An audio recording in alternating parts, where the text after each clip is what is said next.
நடிகர் விஜய் தற்போது முழுமையாக அரசியலுக்குள் நுழைந்து தமிழ்நாட்டின் முதலமைச்சராக பொறுப்பேற்றுள்ள நிலையில் அவரது சினிமா வெளியேற்றம் குறித்து திரையுலகில் பல்வேறு விவாதங்கள் எழுந்துள்ளன.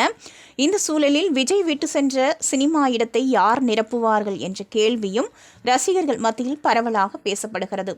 இதுகுறித்து இயக்குனரும் நடிகருமான RJ பாலாஜி சமீபத்தில் அளித்த பேட்டி தற்போது சமூக வலைதளங்களில் வைரலாகி வருகிறது.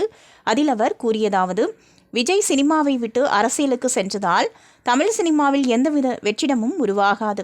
அந்த இடத்தை நிரப்ப பல திறமையான முன்னணி நடிகர்கள் உள்ளனர் என்றும், குறிப்பாக சூர்யா போன்ற நடிகர்கள் தங்களது நடிப்பு திறமை மற்றும் ரசிகர் ஆதரவின் மூலம் அந்த இடத்தை எளிதில் நிரப்ப முடியும் என்றும் அவர் தெரிவித்தார்.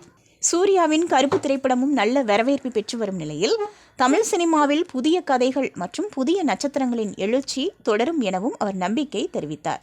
இந்த கருத்துக்கள் தற்போது ரசிகர்கள் மத்தியில் கலவையான விமர்சனங்களை ஏற்படுத்தி சமூக வலைதளங்களில் அதிகமாக பகிரப்பட்டு வருகின்றன.